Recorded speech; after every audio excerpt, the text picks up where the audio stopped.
Estudando o Livro dos Espíritos. Um estudo sequencial da obra O Livro dos Espíritos de Allan Kardec. Essa é a nossa forma de transmitir esperança, conhecimento e alegria.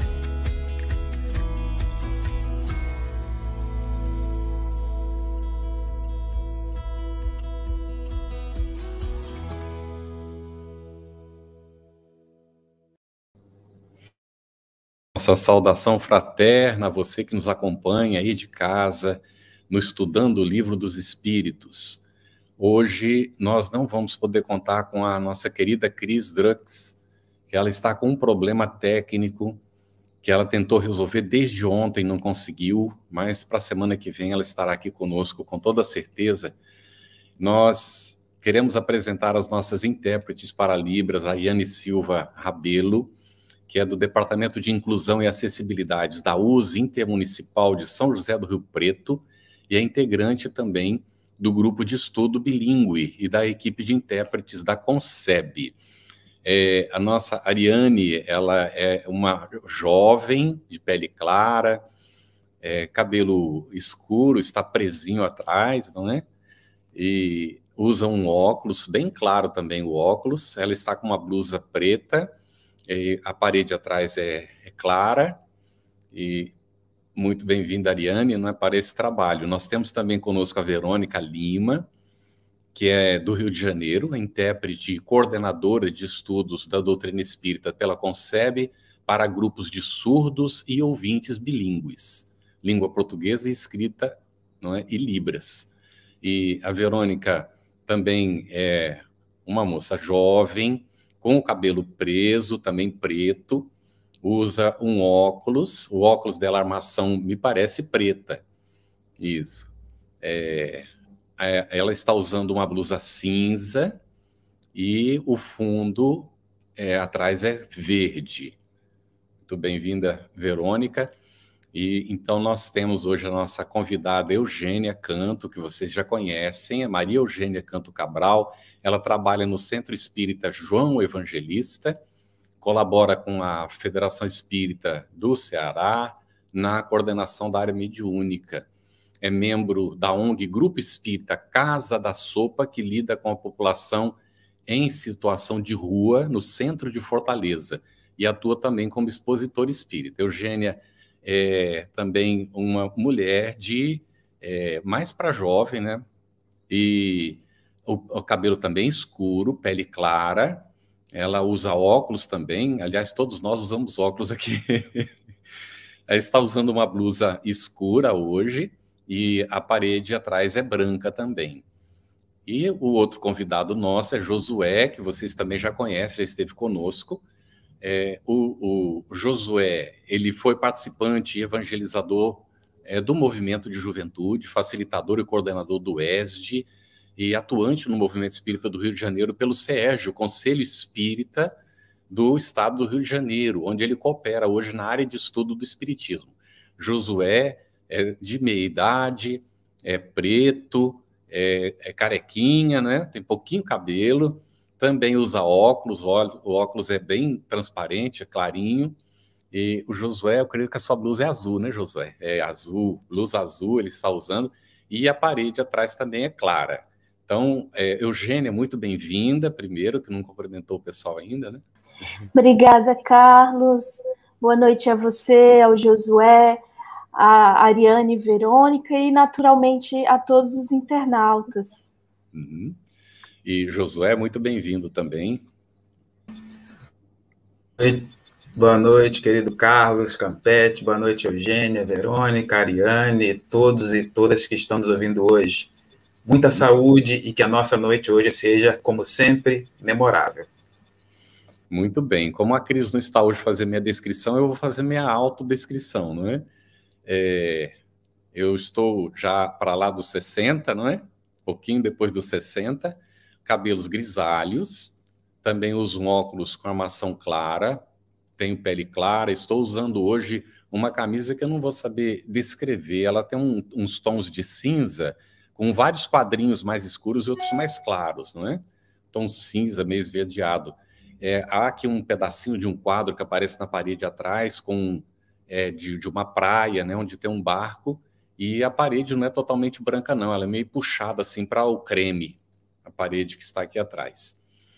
Bom, uma satisfação muito grande, gente. Nós queremos agradecer a essa parceria que nós temos aqui com a Conceb, nessa interpretação do nosso estudo para Libras, e também queremos agradecer aos parceiros que fazem a transmissão simultânea.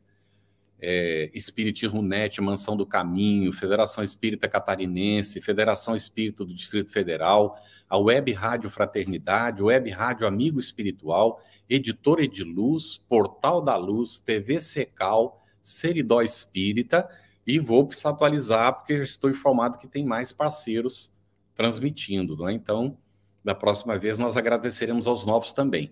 Hoje, gente, nós temos 2 assuntos muito importantes na sequência do nosso Estudando o Livro dos Espíritos. Nós vamos primeiro tratar das questões 84 a 87, tratando do mundo normal ou primitivo. Então, nós vamos perguntar para o Josué para começar. Josué, referente à questão 84 do Livro dos Espíritos. Os espíritos constituem um mundo à parte, fora daquele que nós vemos? É a pergunta que Kardec faz. É verdade. Os espíritos respondem que sim, o mundo dos espíritos, né? Embora a gente entenda que os espíritos estão em qualquer lugar, mas existe o mundo dos espíritos, o mundo das ideias espíritas, que não é o mesmo mundo que a gente está habituado a conviver, a ver, né, a vivenciar as nossas experiências terrenas. Então, eles estão no mundo dos espíritos, né? Onde possivelmente não, nós acreditamos que muitas das coisas que a gente passa por aqui, por lá não há necessidade de acontecer, dependendo do grau espiritual. Mas é um outro mundo, né? Um mundo que todo mundo pertence, mas é um outro mundo. Mas aí, Josué, qual dos dois? O mundo espírita ou o mundo corpóreo é o principal na ordem das coisas? Na ordem das coisas, o mundo dos espíritos é o principal. Porque é dele que nós viemos, é nele que nós realmente, a ele que realmente pertencemos, e ele precede a esse mundo dos efeitos físicos que nós habitamos. Então, esse mundo é o mundo mais importante. Tanto é assim que a grande maioria das religiões, né, vamos pensar nas religiões cristãs, a gente pensa que quando termina essa fase aqui, para nós espíritas, nós reencarnaremos em algum outro lugar. Para os outros irmãos do mundo cristão, ou eles vão para o céu, ou para o limbo, ou seja, esse mundo espiritual, ele é muito mais importante do que esse mundo que a gente habita aqui hoje. Muito bem. Eugênia, você gostaria de comentar alguma coisa sobre essas questões? Só assim, reforçar que nós estamos, desde a semana passada, adentrando a segunda parte do livro, né? Acho que lembrar do título dessa parte, que é exatamente o mundo espiritual, o mundo dos espíritos, o mundo espírita. Então, essa parte que é bom lembrar também a parte mais substancial do livro dos espíritos, que são 4 partes, né? E essa segunda, ela é responsável por 538 questões. O livro tem 1019. Essa segunda parte, que iniciou semana passada, tem 538 questões, né? Isso, itens, mas fora as subquestões, os comentários de Kardec e tal. Então, nós estamos começando a estudar esse mundo, que é o primordial, que é o mundo essencial. Esse que nós estamos é um mundo transitório, é da transitoriedade. É um mundo em que as coisas perecem. Elas, inclusive, filósofos já pré-socráticos diziam, né, que tudo muda, exceto, essa é a única lei que não muda, que tudo muda. Então, nesse mundo aqui nosso, da impermanência. E aí, sabemos que somos essência e estamos aqui de passagem. Isso dá um grande alento. Jaz, no meu entender, o grande caráter consolador do Espiritismo jaz nessa transitoriedade, tudo que é transitório, inclusive alegrias, né? Porque nós nos atemos muito às dores, Mas as alegrias também são passageiras, tudo aqui passa, e isso dá um consolo, né? Nós não estamos aqui definitivamente, apenas de passagem. A nossa essência permanecerá após a nossa passagem por aqui. Muito interessante, importante que a Eugênia chamou a atenção, essa segunda parte do Livro dos Espíritos, ela ocupa, não é pelo que você colocou, e é fato, mais da metade do Livro dos Espíritos, né? Quantidade de perguntas que estão dentro dela. Isso é muito interessante e destaca a importância que tem esse assunto dentro do Espiritismo, porque o Espiritismo é a ciência que estuda justamente a existência do espírito e as suas relações com o mundo corporal, como Allan Kardec coloca. Bem, e aí, Eugênia, o mundo corporal poderia deixar de existir ou nunca ter existido sem que isso alterasse a essência do mundo espírita? É a questão 86. Certamente, né, dizem os espíritos, porque eles são independentes, embora estejam em constante correlação, né? Então, assim, o que eu acho... Eu faço um exercício quando estou estudando espiritismo. Quem desejar pode fazer o mesmo exercício.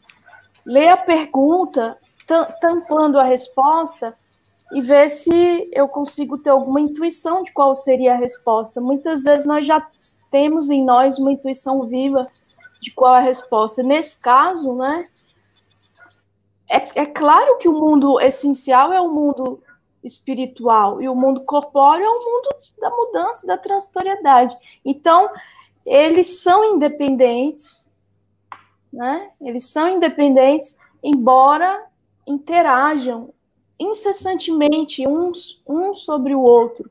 Então, isso é importante, porque os espíritos nos influenciam, mas também nós exercemos uma influência, atraindo com os nossos pensamentos, né, determinados espíritos para próximos de nós. Então, acho isso importante fixar, que nós também exercemos uma influência sobre os espíritos que se vinculam a nós, por alguma razão, né?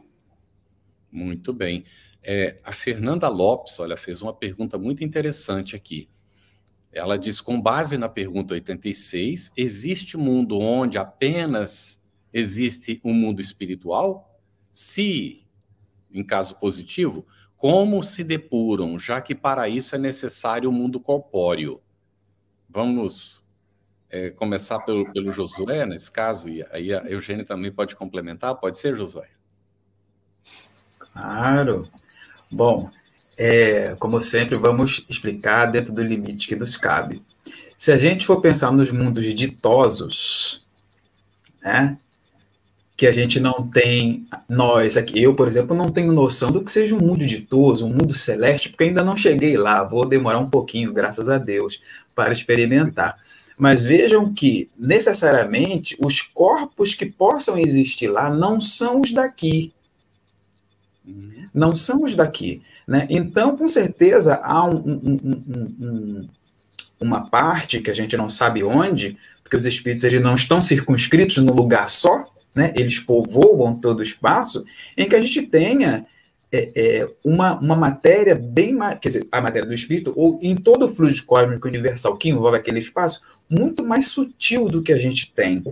Né? Então, para a gente, como a nossa visão ela não consegue enxergar, às vezes, nem o perispírito, só quem tem uma condição mediúnica e tal consegue verificar, né? A gente poderia dizer que existe um local onde a matéria é muito mais sutil do que essa. Agora, e sem paralelo com a nossa. Isso porque eu não tenho condições, nem os espíritos nos deram essa resposta, de que existe algum lugar em que eles não precisam de corpo. Talvez não precisem de um corpo como eu preciso agora. Né? Mas que, com certeza, o espaço é de matéria muito sutil, isso com certeza o é. Né? Eugênia, quer comentar?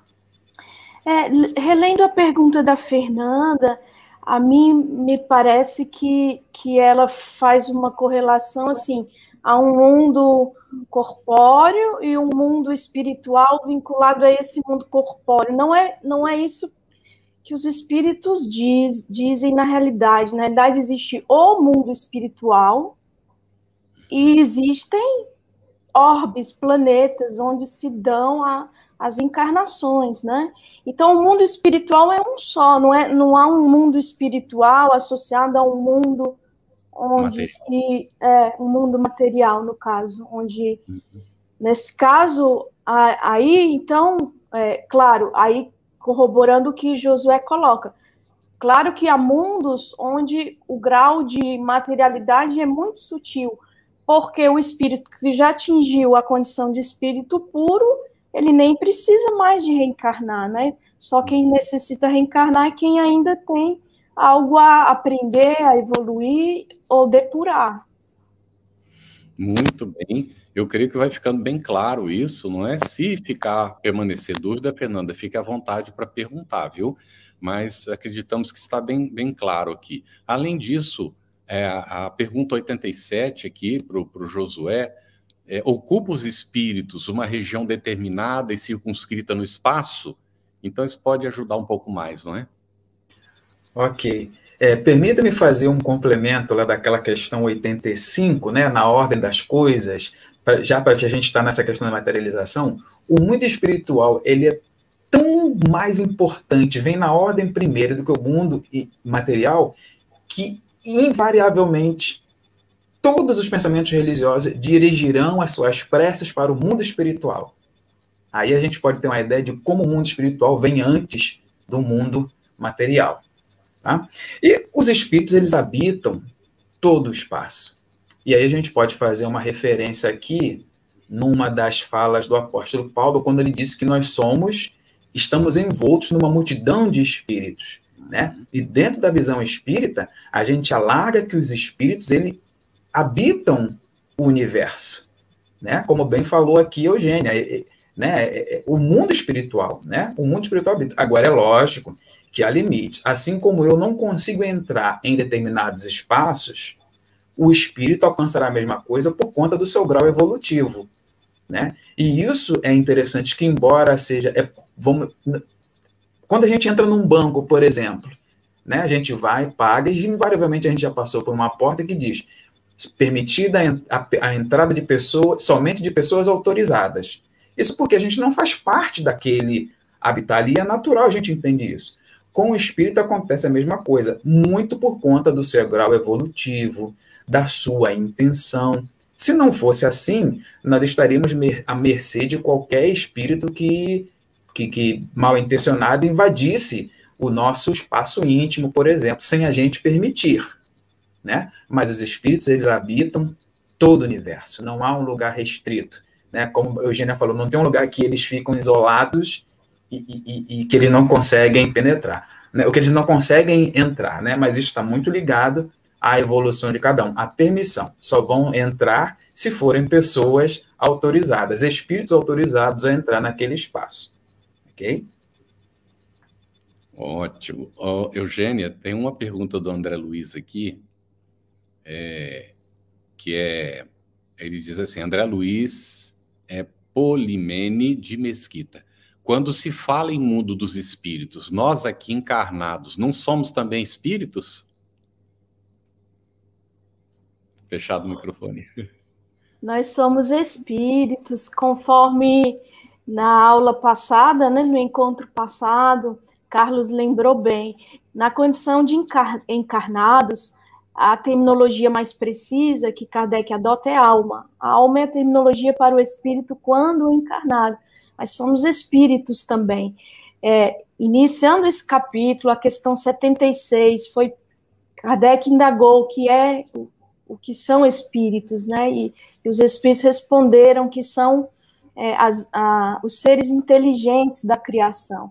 Nesse estudo passado ficou bem claro que são as inteligências extracorpóreas, né? Na condição de encarnado, almas.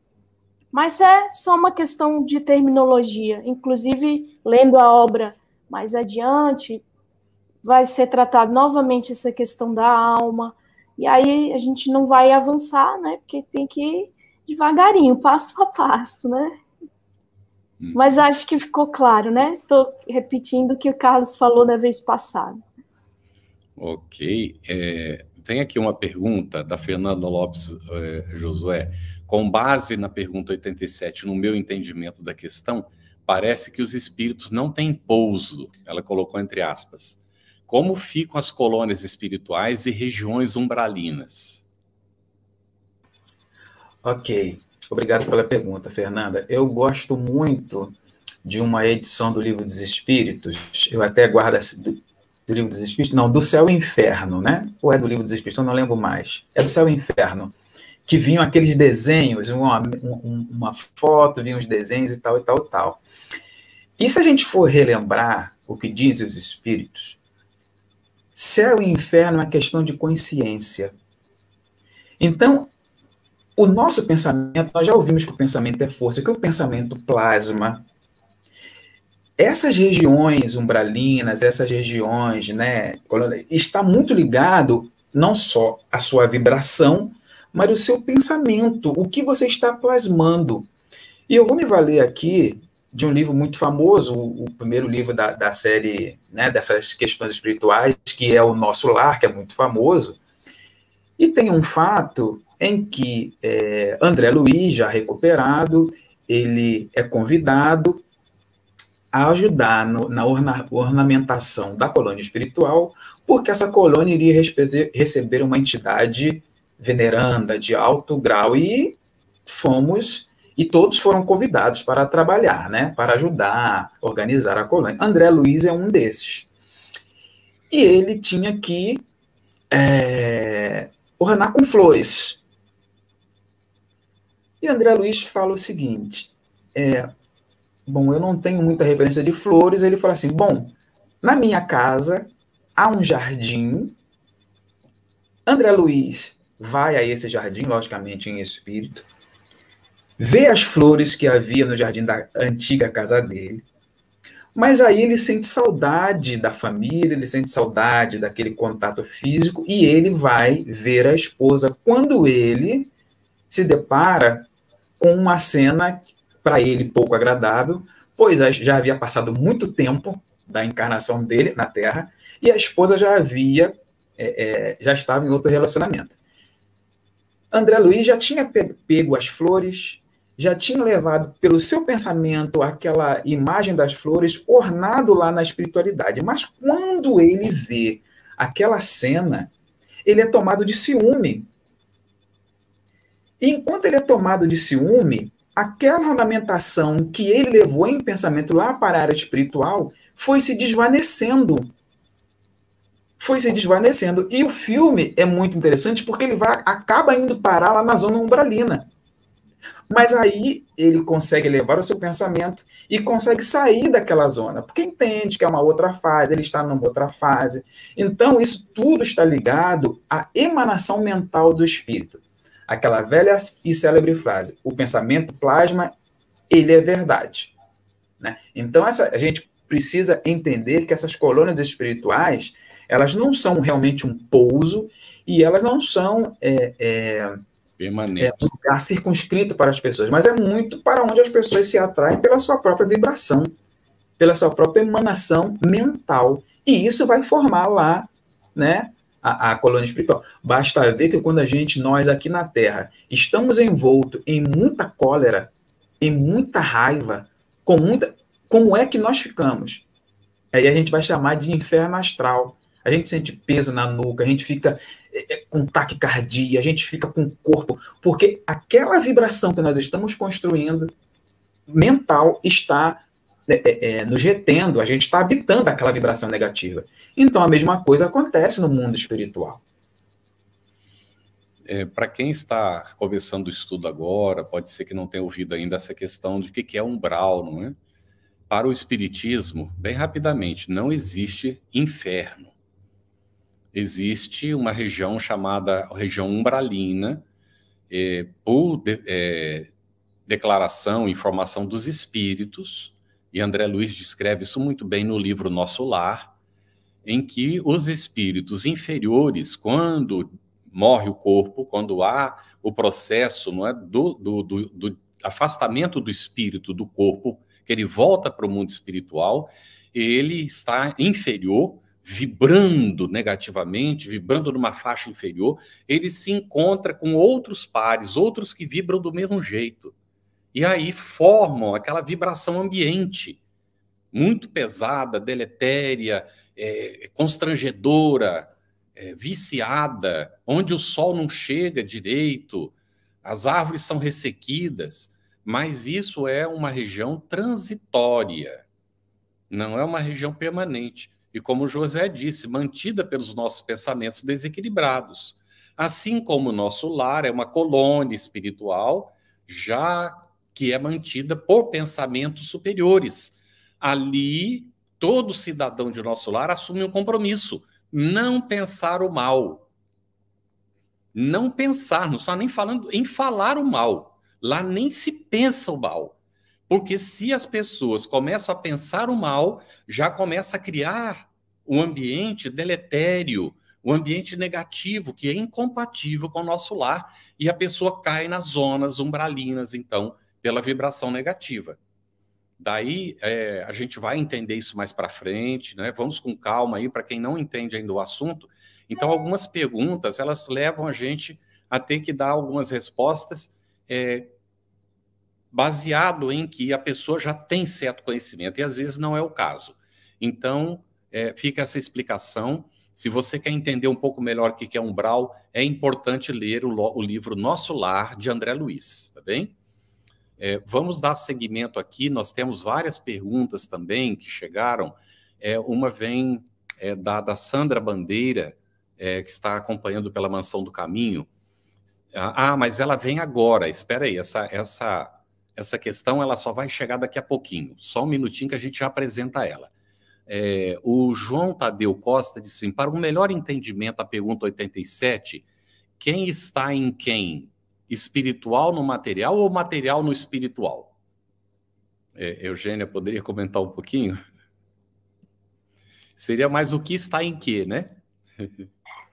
A gente, no meu entendimento, né, por meio da imaginação, os planos materiais, os orbes, os planetas estão no espiritual e não o contrário, não é? Mas eu imagino assim, quando eu penso nisso, eu imagino mesmo olhando essas imagens astronômicas, né, que tem os astros, os planetas como esferoides ou esferas e um céu ilimitado aí, infinito, que nós nem damos conta de imaginar assim na sua inteireza. Então eu faço essa metáfora na minha cabeça, né? Como se o plano espiritual fosse essa coisa infinda, interminável, incomensurável, e os planetas, né? Onde há encarnação em corpos, fossem esses globos celestes mesmo, que tem nessas figuras astronômicas. É a figura que eu faço na minha cabeça, né? Uhum. Muito, muito interessante, né? E aí é bastante complexo, e para a gente conseguir entender certas coisas, a gente vai ter condições, quando a gente for tratar, isso vai estar mais adiante na questão da evolução do espírito. Nós vamos voltar para essa questão da evolução, e conforme a gente vai evoluindo, vai mudando de ambiente para um mundo melhor, essa coisa toda. Então a gente vai entendendo melhor essas diferenças. Na verdade, é muito complexo. O que está em quê? Se o mundo original, primitivo, é o mundo espiritual, então a gente consideraria que o mundo material estaria dentro do mundo espiritual, mas não é exatamente isso. Eu acho que não tem essa questão do que está dentro do que. Os dois mundos existem e interagem um com o outro, de acordo com as nossas necessidades evolutivas. Então, ótimo, Eugênia, obrigado. E a gente tem aqui, agora nós vamos entrar na forma e ubiquidade dos espíritos. Já temos 2 perguntas, pelo menos, que eu vi sobre o assunto ali, que o pessoal está fazendo o dever de casa, tem gente que está lendo. É o que a gente recomenda, viu? Para você que está em casa, leia as questões que vêm depois, reflita, faça a sua pergunta, não é? E já vai aí formando o seu conhecimento, o seu posicionamento. Nós vamos perguntar primeiro para a Eugênia. É a questão 88 do Livro dos Espíritos, que vai tratar dessa questão da forma e ubiquidade dos espíritos. Os espíritos têm forma determinada, limitada e constante? É a pergunta, Eugênia, por gentileza. Eles vão que para nós, né, para os nossos olhos, meu microfone está ativado ou desativado? Tá bem.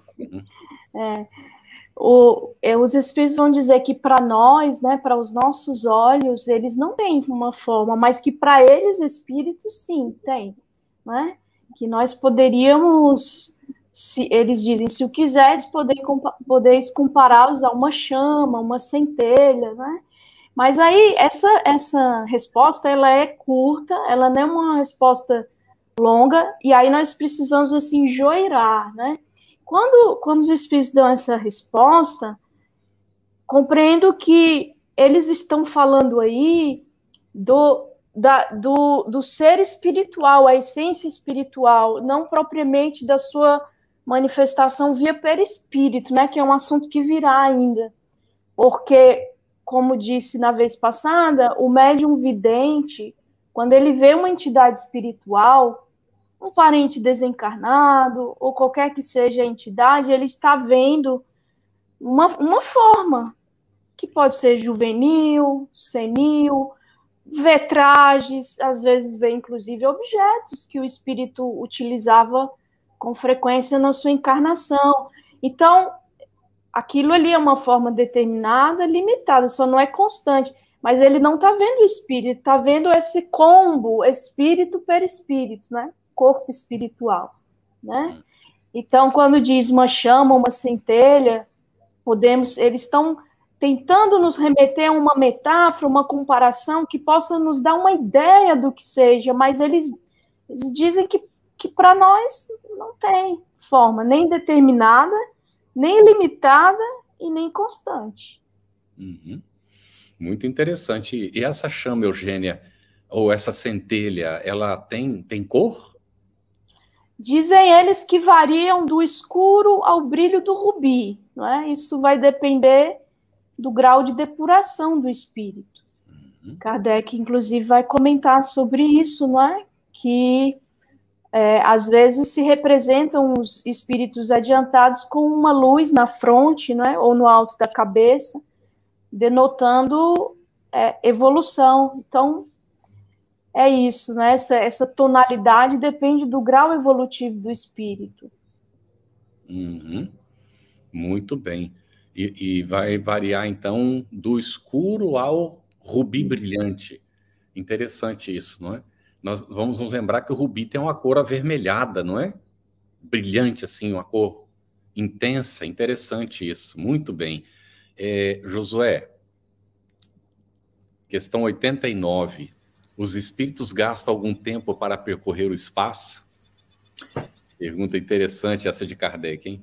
Muito, muito interessante. E aí, quando a gente dimensiona a noção de tempo, né, a gente vê como a gente sabe pouco, como a gente vai saber muito. Mas os espíritos dizem que eles, sim, percorrem, mas numa rapidez que a gente não tem...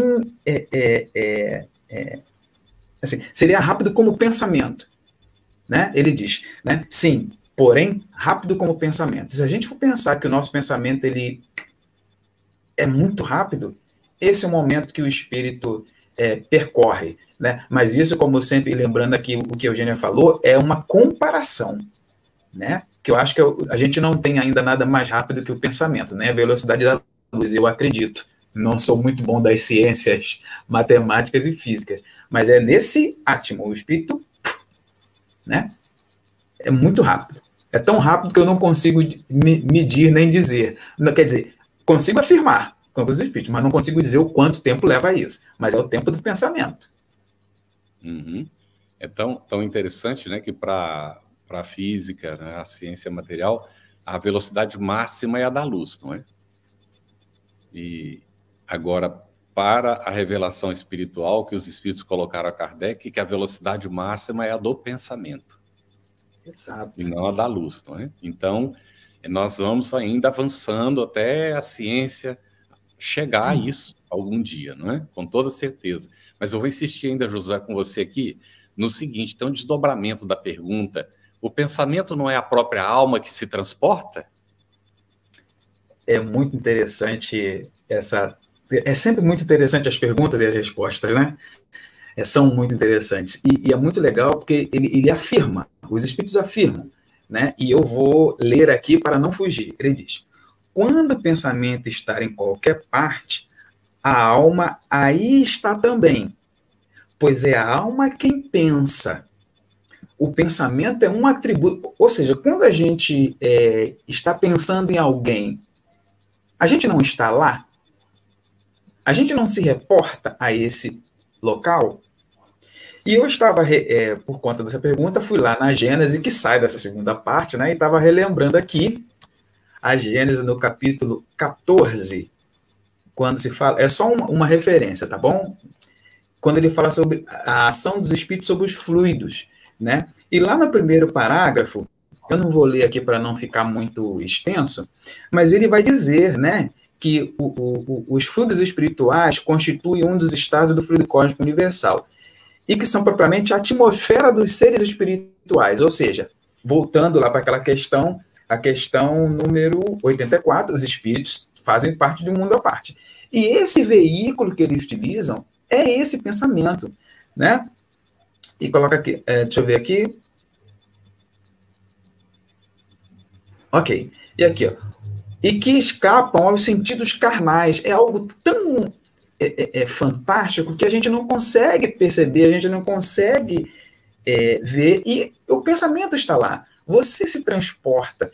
E eu vou fazer aqui mais uma vez uma referência quando Jesus nos consola, das muitas vezes, dizendo: onde houver um ou mais reunidos em meu nome, pensando em mim, ali eu estarei. Ou seja, a gente vai estar e ele vai estar.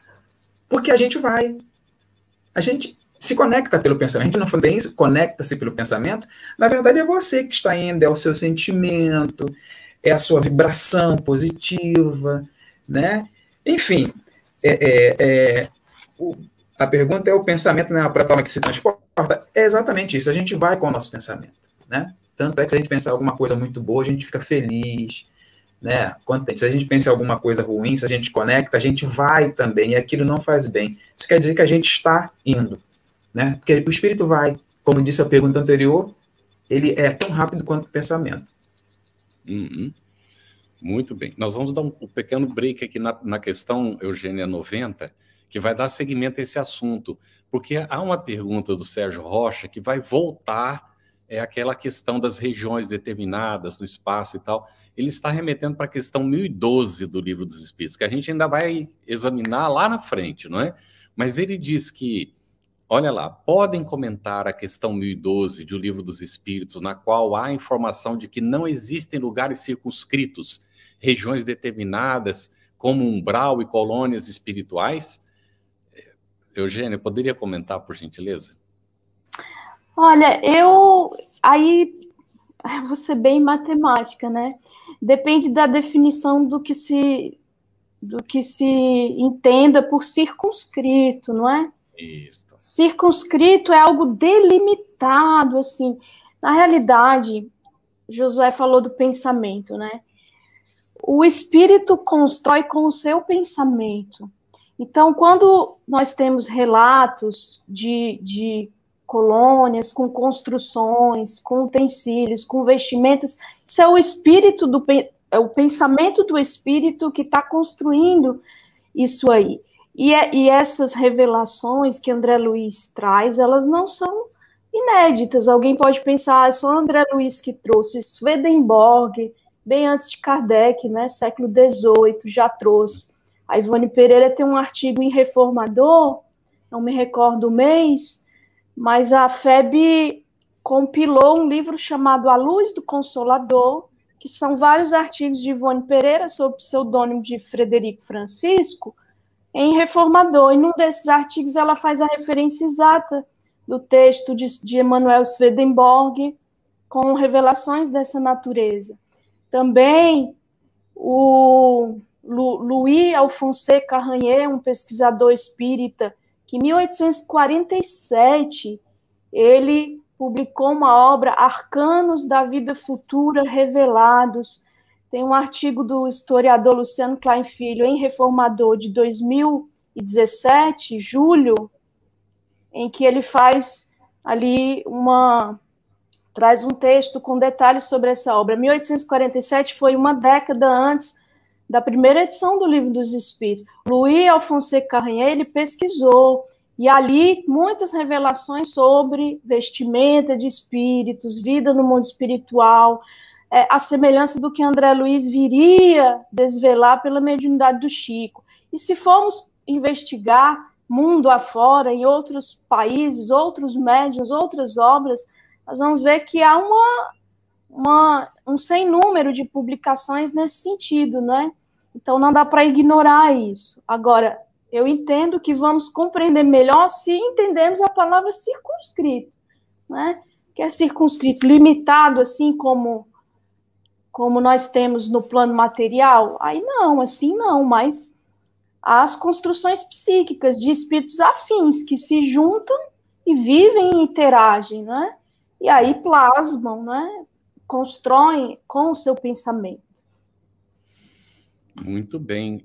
Aqui a gente observa, e eu gosto muito dessa imagem, o bem, ele não está circunscrito. O mal, ele está circunscrito a si mesmo. Ele se limita a si mesmo. É por isso que o mal nunca pode prejudicar o bem, mas o bem pode alcançar o mal para auxiliar na transformação da criatura que está vivenciando a experiência negativa. Então, é como o sol que penetra o charco. A luz não se corrompe ao penetrar o charco, nem se suja, mas ela germina a semente que, uma vez que ela brota, vai embelezar o charco. Então, é muito interessante. Aqui, o que a Eugênia colocou, Sérgio Rocha, eu creio que deixa bem claro para nós. Não está falando a questão 1012, nem em regiões determinadas como umbral e colônias espirituais. Ela não toca exatamente nisso. Ela diz que não existem regiões circunscritas, e não há efetivamente região circunscrita. O umbral, por exemplo, deixará de existir. Na medida em que os espíritos vão se transformando e a Terra está entrando no período de regeneração, há uma depuração do planeta, então há naturalmente uma transformação dessas regiões. O que vai preponderar de fato, pelo processo evolutivo nosso, é a luz em todos os lugares, inclusive em nós mesmos. Então, realmente, Eugênia quer comentar, não é? É preciso entender o que a gente vai definir por lugares circunscritos. Eugênia? Inclusive, a palavra umbral, na realidade, umbral significa portal. Na nossa casa está cheio de umbral. Os umbrais, você tem do quarto para a sala, você tem umbral, da sala para a cozinha, você tem outro umbral. Umbral é portal. Então, é só um termo que foi usado para significar quando saímos da vida material. Agora, o nosso estado psíquico íntimo faz-nos crer que estamos em uma região infernal, aspas. Não é. O nosso circunscrita, não é, né? Então, assim, mas compreender que nós sentimos-nos em tal ou qual região, porque nós também fazemos comparação, né?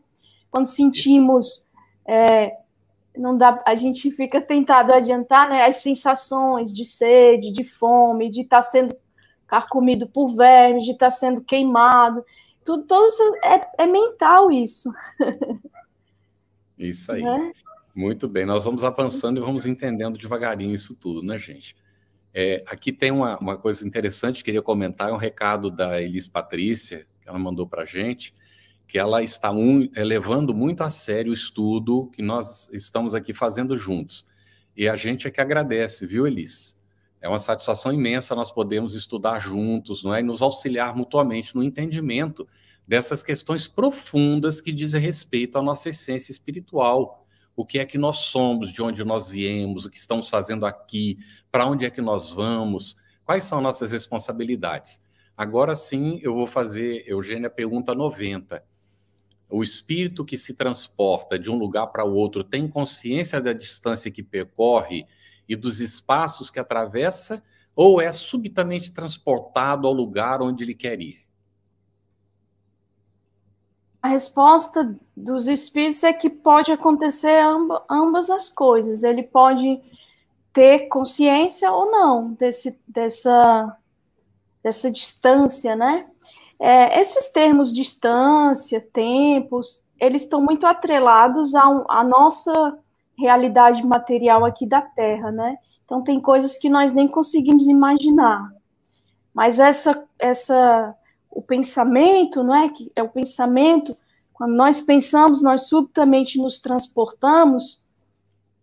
Eu lembro que, voltando a adiantar um pouco, peço desculpas, mas quando trata do anjo da guarda, São Luís e Santo Agostinho, eles dizem, numa dissertação bem longa, essa questão do anjo da guarda, que onde quer que eles estejam, a súplica do tutelado a eles chega pelo pensamento.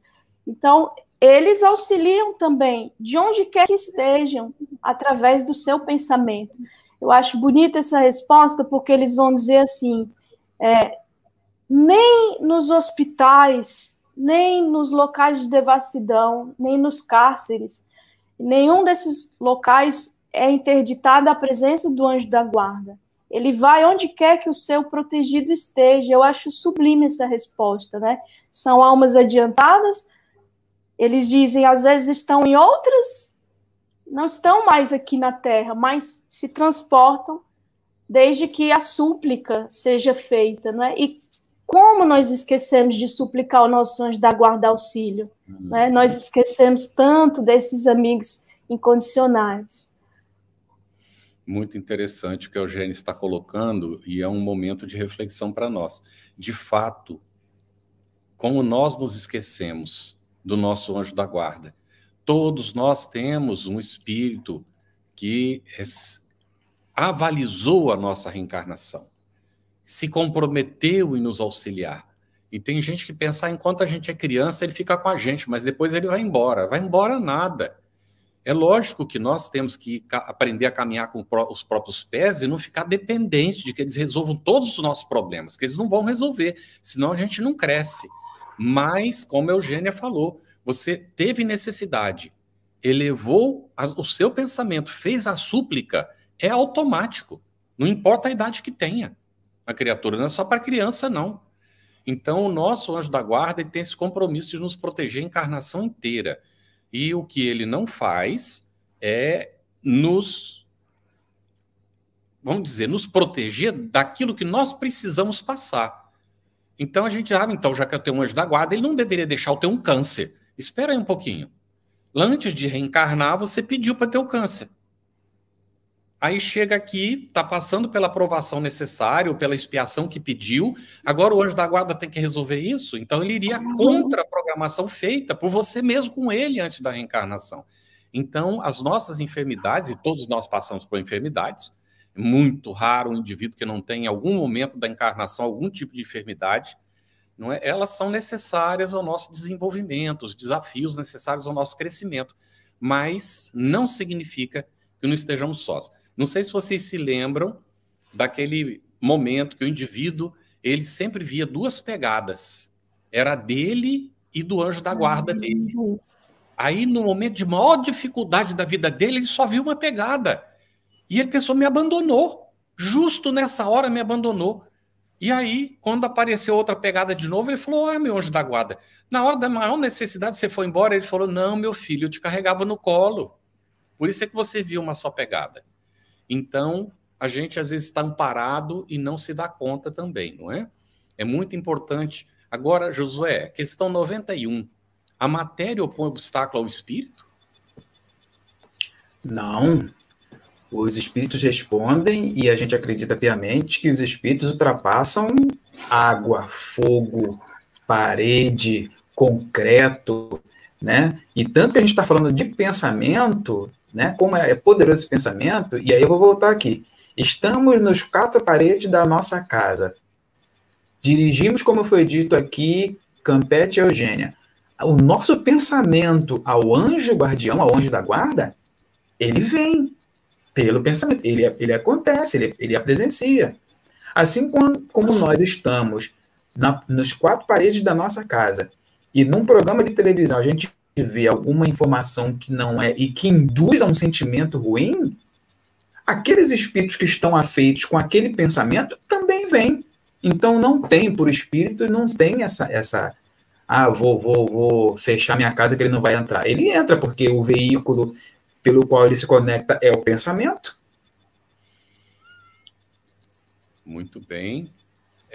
Aqui existem situações, né, Josué, e aí a gente comenta para análise conjunta, de espíritos tão materializados. André Luiz comenta isso. Quando começa a chover, eles correm para dentro das casas para se proteger da chuva, porque são tão materializados que eles se sentem molhar quando chove, mesmo sendo espíritos, não é?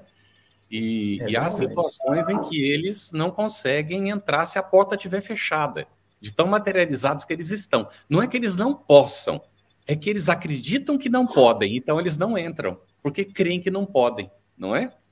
É verdade. Mas não há obstáculo de fato, não, como você está comentando. O obstáculo não existe, mas ele acredita que não pode, então ele não consegue, não é? É verdade. É igual, por exemplo, quando você, às vezes a gente fala, eu não consigo, e você tem a condição de fazer. Eu não consigo perdoar aquela pessoa. Vamos usar Jesus como exemplo, que a gente consegue no exercício, né? E às vezes tem pessoas que vai fazer isso de uma forma tão tranquila, né? Mas assim, é muito mais pela condição que o espírito está do que pela sua capacidade em não penetrar. Né? É muito mais pela condição de pensamento e tal. E fazendo um link aqui com a questão das chamadas zonas umbralinas, etc., aquela é uma condição que, quando o espírito se conecta com o alto, ele sai. Ele sai desse espaço. Então, ele é livre. Ele pode passar por aqui, é lógico, guardado as devidas proporções da proteção. É o que nós comentamos, não contrair em nada o que o José colocou de início. Porque o espírito, às vezes, atraído pelo pensamento, ele entra no ambiente sem nem saber como foi. Então, nós estamos vendo um filme de terror. Os espíritos adoram ver essas porcarias de terror, não é? Que não leva a lugar nenhum, só perturba o psiquismo da gente. Aí, a hora que o espírito simplesmente, quando vê, ele está sentado do nosso lado, ele não sabe como é que entrou na sua casa, que jeito foi que ele chegou ali, porque foi atraído pela vibração daquilo que ele gosta de ver. Às vezes, depois ele quer ir embora e não consegue sair, tem que ficar esperando alguém abrir a porta. Né? Porque ele tem capacidade de entrar e sair, mas às vezes ele não sabe como é que isso se processa, como é que isso acontece. E se for depender da vontade dele, de repente ele fica limitado. Mas, naquela circunstância de ser atraído, a barreira não existe. É tão interessante isso tudo, como é que funciona, não é? O mecanismo do nosso pensamento na realidade espiritual e no campo material também, não é? Eugênia, quer comentar alguma coisa disso? Não, eu quero comentar assim, que o nosso pensamento e as nossas emoções influenciam naquilo que vivenciamos muito mais do que imaginamos, né? Eu lembrei do livro Nos Domínios da Mediunidade, capítulo 20. A senhora está fazendo o evangelho à beira da sua mãe, que está prestes a desencarnar, né, na cabeceira ali, com a filha pequena, e André Luiz e Aulos estão próximo ali em espírito, acompanhando. Ela vai dormir, eles aguardam para que se encontrem, mas tão logo ela adormece, para onde que ela vai? Para o clube onde está o esposo com a amante, porque era a tônica das preocupações dela em vigília. Então, é o que nós pensamos, o que nós sentimos. Se perguntar, talvez ela nem sabe como foi para lá, nem a que distância percorreu. Ela nem viu André Luiz e Aulos. Foi direto para o clube. Isso aí. Ótimo exemplo, e a gente vai entendendo, não é, gente, devagarinho, como é que funciona aí o mecanismo. Agora, para a Eugênia, nós vamos entrar aqui na questão da ubiquidade. Tem os espíritos, é questão 92, Eugênia, não é? Tem os espíritos o dom da ubiquidade? Por outras palavras, um espírito pode dividir-se ou existir em muitos pontos ao mesmo tempo? Olha, o espírito, ele não pode se dividir, o espírito não se divide, mas o que acontece é que ele irradia, né? A ubiquidade é isso, é o dom de aparecer simultaneamente em vários locais, isso é que é ubiquidade. Mas a resposta, ela é bem clara ao dizer que o espírito não se divide. Eles vão dar uma comparação, vão fazer uma comparação, uma metáfora com o Sol. Vede, o Sol é um só, mas irradia para várias partes, né? Então, eu estou aqui no Ceará, o Josué está no Rio de Janeiro, o Campete está em outro local, mas todos vemos o Sol, porque ele irradia, né? A depender ele irradia, eu vejo o Sol, o Josué vê o Sol, nós não estamos no mesmo local, o Sol irradia para toda parte. Aqui nós estamos, talvez até, quiçá, palidamente exercendo esse dom da ubiquidade, né? Porque tem gente assistindo essa transmissão de vários locais do Brasil e do mundo, quiçá. Então, nós não estamos, vocês não estão vendo, não estão interagindo, e nem somos espíritos superiores, não, puros, porque a ubiquidade depende do grau de depuração do espírito, não é qualquer espírito que irradia assim, né, para toda parte, não se divide, irradia. Essa a explicação, a semelhança do Sol. Aqui tem uma pergunta, Eugênia, que veio da Sandra Bandeira. Ela diz assim: se o espírito irradia para todos os lados como o Sol, seria o Sol um espírito puro? Quando eu vi essa pergunta, eu confesso que eu fui buscar aqui um WhatsApp que eu mandei para um amigo meu há um tempo, eu lembrei, porque esse meu amigo adora o sol e posta muita foto de pôr do sol na internet, né, nas redes sociais, ele é espírita, e aí eu me lembrei de um rodapé, vou adiantar e vou ler curtinho. O rodapé da questão 188 do Livro dos Espíritos, Kardec vai dizer assim: o Sol não seria mundo habitado por seres corpóreos, mas simplesmente um lugar de reunião dos espíritos superiores, os quais de lá irradiam seus pensamentos para os outros mundos, que eles dirigem por intermédio de espíritos menos elevados, transmitindo-os a estes por meio do fluido universal. Então, quando eu vi isso, eu lembrei desse meu amigo, né? Reunião de espíritos superiores que irradiam de lá o seu pensamento, não é? Muito bem. O Sol é uma estrela, né, gente? É física, então ela não é um espírito, mas como a Eugênia disse, os espíritos habitam, né? Superiores, espíritos iluminados habitam o Sol. Muito bem. Agora chegou a vez da pergunta da Márcia Casimiro, para você, viu, Josué? Ela, logo às 8h03, quando a gente começou, ela já fez a pergunta, e agora, finalmente, a gente vai poder atender. Ubiquidade e desdobramento são sinônimos, Josué? Opa! Aí a gente já tem... Essas terminologias são complicadas, mas veja, que a gente está falando... É complicado a gente tratar dessas ações e não dar spoiler, né? Mas veja que a ubiquidade é uma ação que você faz. Eu tenho até certa dificuldade de explicar essas terminologias. Mas veja, o ubíquo é aquilo que está em todo lugar porque ele se expande, né? Porque como o exemplo de Eugênia aqui foi fato, eu acho que ela já adiantou a pergunta seguinte já na nota de Kardec. Muito bom isso, porque nós estamos aqui e podemos nos ver sem necessariamente me dividir. Nós estamos aqui separados por espaços físicos, mas cada um é integral. O desdobramento, né? A gente poderia dizer o seguinte, que se eu posso fazer alguma diferenciação, e aí eu vou pedir a ajuda depois de Campete e Eugênia para falar isso, a ubiquidade, ela vai estar muito ligada, ela não é para qualquer espírito. Okay? Isso vai depender muito do grau do espírito, dessa questão dele aparecer para todos, né? Se eu for pensar aqui em Jesus Cristo, se às 6 horas todo mundo cristão pensar em Jesus Cristo, fizeram uma prece de Jesus Cristo não vai se dividir no mundo inteiro para aparecer, ele irradia.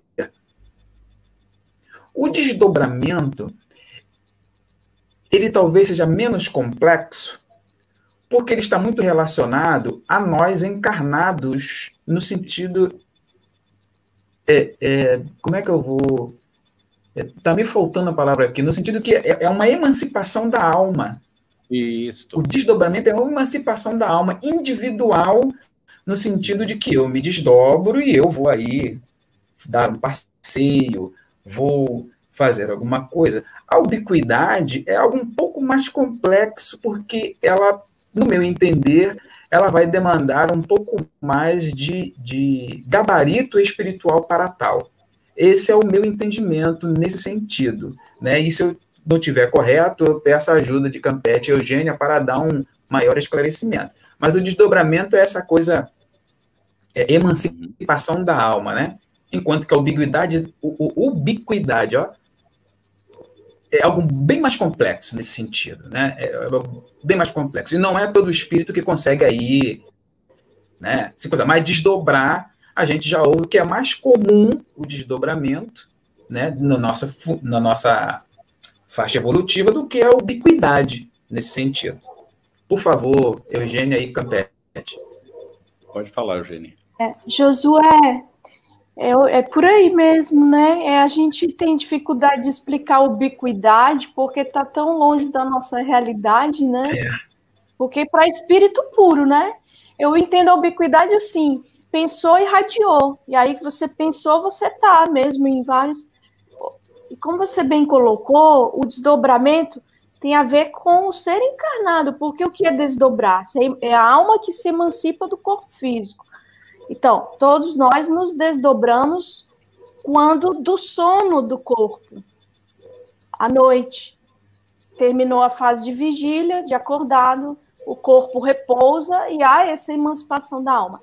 Agora, é possível que a pessoa que perguntou, talvez tenha perguntado motivada por uma situação que pode confundir com ubiquidade, que é a da bicorporeidade, que é tratado no Livro dos Médiuns. E ali no Livro dos Médiuns, quando se trata, inclusive Kardec vai dar o exemplo de Santo Antônio de Pádua, Alfonso de Liguori. Aqui no Brasil nós temos, final do século XIX, início do XX, Eurípides Barçanufo. Então, ele estava dando aula, o seu corpo, ele entra numa espécie de torpor e transe, não precisa estar dormindo. Tem uma pergunta no Livro dos Espíritos, não me recordo qual, mas que os Espíritos dizem que não precisa estar dormindo, não, para ver esse desdobramento. E ele, então, o seu espírito deixa o corpo, né, e vai e faz um parto. A bicorporeidade, o corpo físico na sala de aula, o espírito materializa-se e faz o parto, léguas de distância. E também o exemplo de Santo Antônio de Pádua, que é conhecido, né? Ele foi defender o pai num processo. Então, isso é bicorporeidade que se chama, né? Que não tem a ver com... Não é ubiquidade. Ubiquidade é algo do espírito, não tem corpo físico envolvido, né? Muito bem. Isso, inclusive, foi colocado agora, entre o que comentou Josué e Eugênia, responde a essa questão. O espírito de um encarnado pode irradiar-se e estar em um outro lugar, seja no plano físico ou espiritual? Então, está relacionado com isso, sim, com o desdobramento, porque é um encarnado que se desdobra, o espírito se afasta do corpo, e aí poderá, não é, ter essa possibilidade da bicorporeidade. Alguém ver essa pessoa, não é, ou outras verem à distância. O espírito que está encarnado, ele pode se desdobrar e se manifestar na realidade espiritual, ter contato com os espíritos, visitar alguma colônia espiritual, não é? Mas isso é o que o Josué falou, que é o desdobramento. É o afastamento do corpo durante o sono, nessa circunstância que a gente está descrevendo. Agora, para a bicorporeidade, como a Eugênia chamou a atenção, não necessariamente o espírito precisa estar adormecido. Há um momento de torpor em que ele para o que está fazendo, vai lá, atende o que precisa atender e volta aqui e continua o que estava fazendo antes. Não é isso? O Eurípides Barçanufo acontecia diante dos alunos, às vezes. Dava aquela paradinha, ia, dava o passo, fazia uma intervenção lá longe e voltava. Depois de passar o tempo, naquele tempo não tinha internet, não tinha telefone, não tinha essas coisas assim. Vinha uma carta dizendo que naquele horário, naquele dia. E aí as pessoas ficavam sabendo que Eurípides era a hora que ele estava dando a aula lá. E ele sabia que tinha acontecido, ele tinha consciência disso, não é? Então ele tinha condições de descrever para as pessoas o que tinha acontecido. Muito bem, está ótimo. Nós temos uma última pergunta, Josué. Estamos falando dessa irradiação. Todos os espíritos irradiam com igual força? Aí tem um comentáriozinho de Kardec ali também, não é? Isso, esse comentário. Me permitam ler o comentário de Kardec, porque eu acho que os comentários são, assim, fantásticos, né? Todos os espíritos podem ir a qualquer lugar? Vai depender do grau de pureza, né? É o que os espíritos vão dizer. Mas a nota é o seguinte, corroborando já com o que Eugênia trouxe. Cada espírito é uma unidade indivisível, mas cada um deles pode irradiar seu pensamento em diversas direções, sem com isso se dividir. O espírito é indivisível. Por isso que eu falei até daquele exemplo do Cristo lá. Todos nós pedindo por Cristo no mundo cristão, é Jesus. Jesus não se divide, Jesus é Jesus. E ele irradia. E continua. É nesse sentido somente que se deve entender o dom da ubiquidade atribuída aos espíritos. Tal como uma centelha que projeta à distância, sua claridade pode ser percebida de todos os pontos do horizonte. Já falamos disso aqui, a Eugênia acabou de falar disso do Sol. Tal como ainda um homem que, sem mudar de lugar e sem se repartir, nós aqui, pode transmitir suas ordens, seus sinais e o movimento para diferentes pontos. Então, veja que o espírito ele não se divide, né? E é lógico, a cada grau, você vai vendo. Aqui a gente falou de Santo Antônio de Pádua, na parte da corporeidade. Falou de Eurípides de Barçanufo, que fazia isso com uma naturalidade incrível, né? Mas isso é o grau evolutivo daquele espírito, né? Não é assim, chegou, né? Desencarnou, já está irradiando. Desencarnou, sabe tudo. Desencarnou, a doutrina espírita nos diz que não. E isso é muito interessante porque se a gente for usar uma linguagem popular, cada um no seu quadrado, a cada tempo ao seu tempo, né? Equanimidade.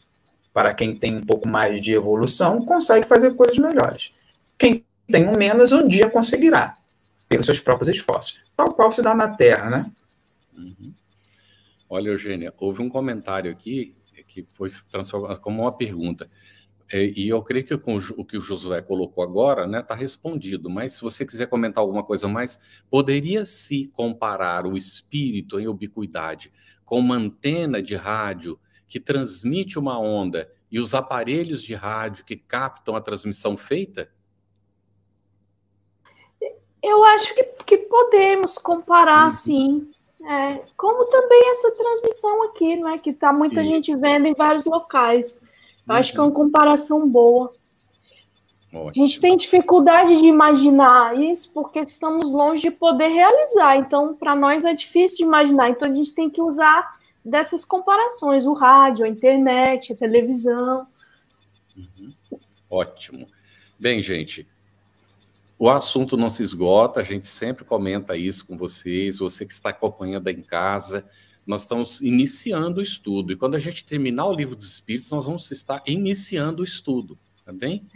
Então, olha, na semana que vem, nós vamos tratar do perispírito, finalmente, né, nós vamos chegar no perispírito, as questões 93 a 95 do Livro dos Espíritos. Leia, examine, faça suas reflexões, anote as suas dúvidas, e na semana que vem nós voltamos a nos encontrar, então, para dar continuidade ao nosso Estudando o Livro dos Espíritos. Muito obrigado, Josué, obrigado, Eugênia, e às nossas intérpretes aqui para Libras, o nosso agradecimento muito profundo, e a você que está em casa nos acompanhando, a nossa vibração fraterna, o nosso abraço virtual, e que você se sinta muito bem, que esteja bem durante toda a semana. Estudando o Livro dos Espíritos. Um estudo sequencial da obra O Livro dos Espíritos de Allan Kardec. Essa é a nossa forma de transmitir esperança, conhecimento e alegria.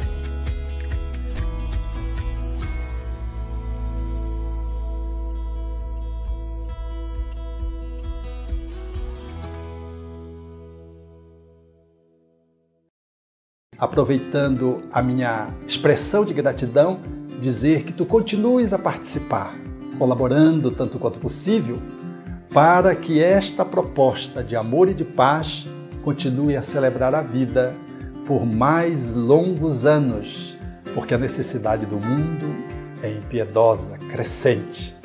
E nós não podemos, que vivemos o bem, ficarmos ociosos, parados e contemplando, achando que Deus vem fazer aquilo que nós precisamos fazer. Minha gratidão, o meu abraço e o meu terno convite para que continuamos juntos com a FEB TV no ar, brilhando luz.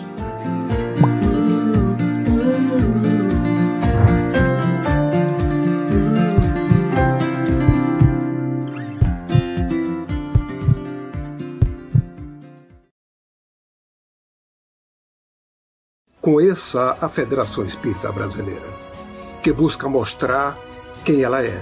O trabalho realizado por meio desta instituição centenária, trazendo você para dentro da nossa casa. Como surgiu a Federação Espírita Brasileira?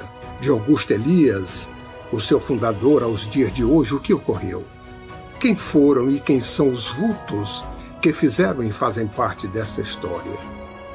Qual a relação de nomes como Chico Xavier, Bezerra de Menezes, Ivone Pereira com esta instituição? Qual a sua missão? Como ela atua na formação do homem de bem? Apresentaremos a Federação Espírita Brasileira em formato dinâmico com vídeos, depoimentos, postagens históricas, áudios. Conheça e faça parte desta família.